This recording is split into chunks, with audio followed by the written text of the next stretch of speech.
Assalamualaikum warahmatullahi wabarakatuh.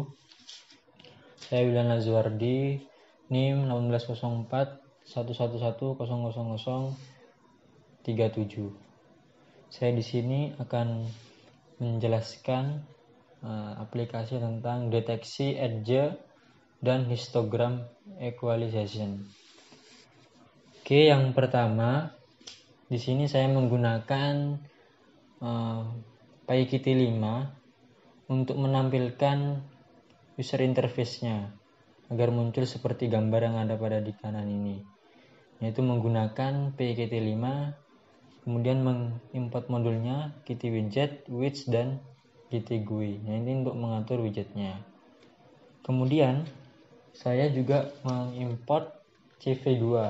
Nah, ini berfungsi untuk memproses image.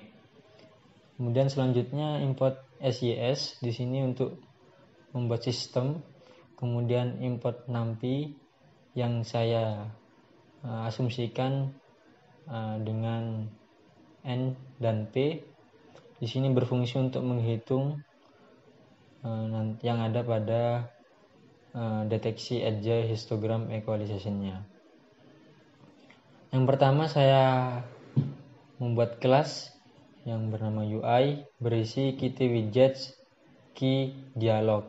Ini sesuai dengan widget kita yang kita buat ketika kita membuat di Kitty Designer-nya. Kemudian kita inisialisasikan dengan parameter self, dan juga kita memanggil file UI-nya. Jadi setelah kita mendesain di Kitty Designer-nya, kemudian kita save, disimpan dalam satu file, kemudian kita panggil nama file UI-nya. Di sini saya memberi nama pcd.ui. Kemudian self show ini berguna agar untuk menampilkan tampilan seperti pada gambar di samping kanan. Kemudian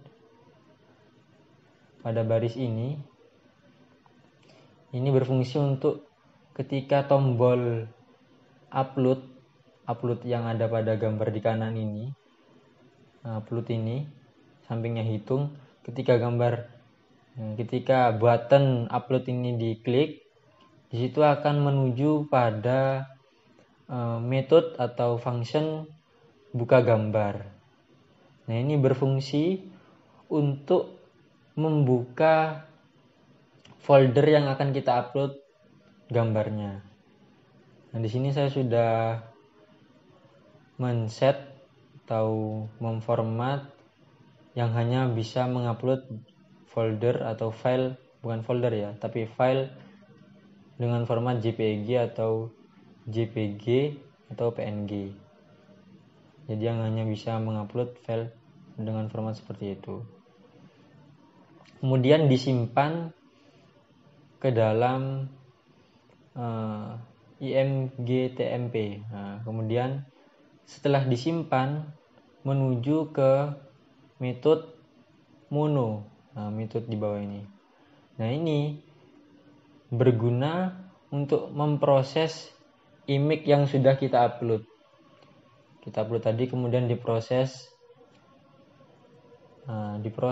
dengan cv2.imread. Nah, ini berfungsi untuk membaca gambar, diletakkan di variabel improcessing. Kemudian kita buat theme gray-nya dengan color abu-abu. Kemudian kita buat Gaussian blur-nya dengan CV2 tadi. Kemudian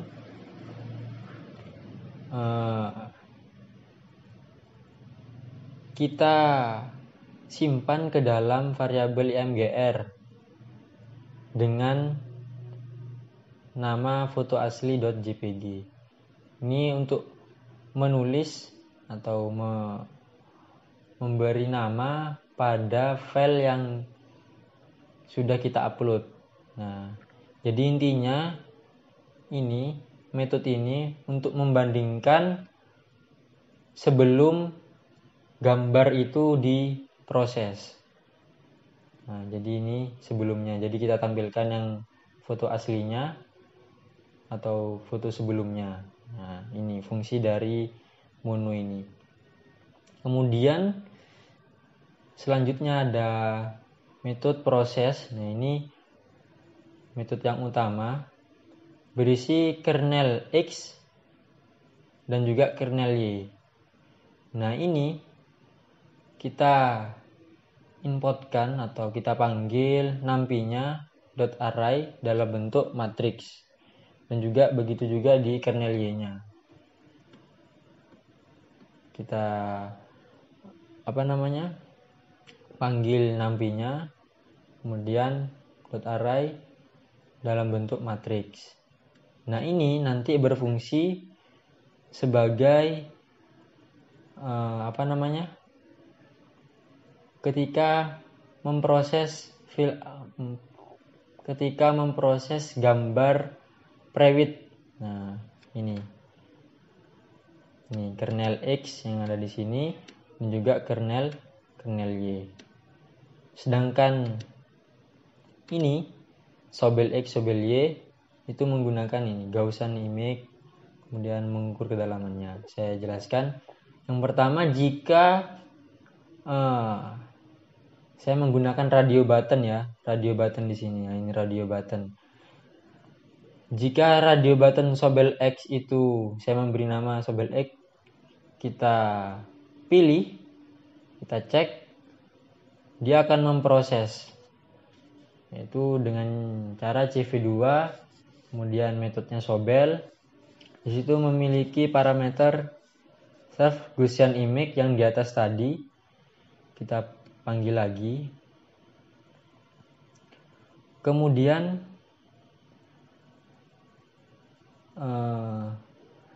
CV2.cv ini mengukur kedalamannya dengan ukuran 5.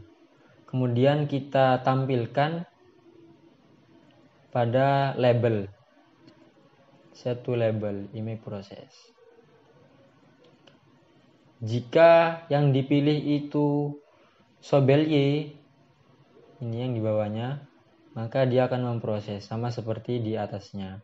Cuma yang membedakan di sini kebalikannya. Jika Sobel X itu 1, 0, sedangkan Sobel Y itu 0, 1. Kemudian Laplacian sama, ketika di situ radio buttonnya dicek, dipilih, maka di situ akan memproses image dengan metode Laplacian.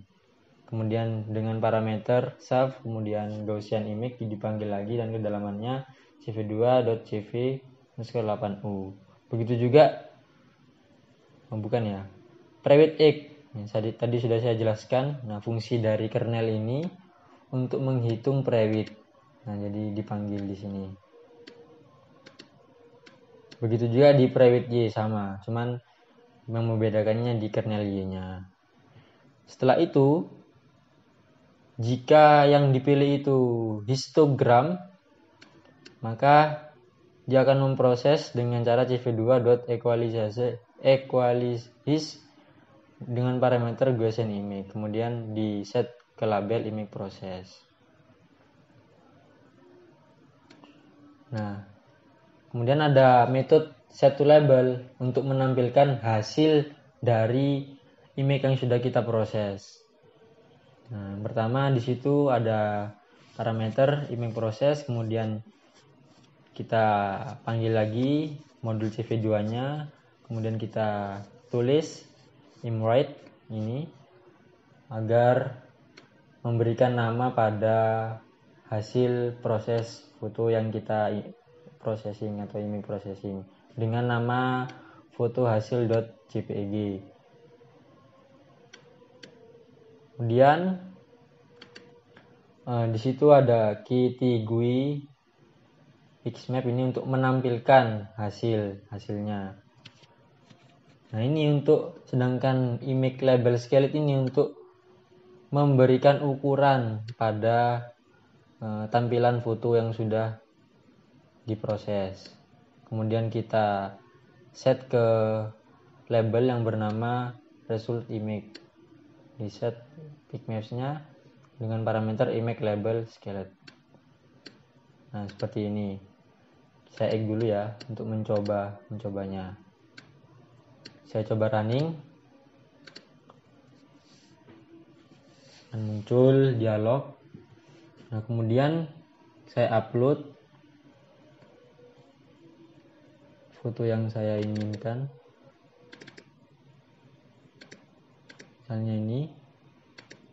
Upload. Nah, dia akan muncul gambar seperti ini. Kenapa kok abu-abu? Karena di sini kita set gray tadi. Kemudian ketika kita memilih private X misalnya, kemudian kita hitung, nah akan muncul seperti ini. Sesuai dengan private X-nya. Begitu juga di Laplacian. Kita hitung, dia akan berubah. Private X, kita hitung dia akan berubah. Histogramnya, kita hitung dia akan berubah. Berubah. Nah, dilengkap ya.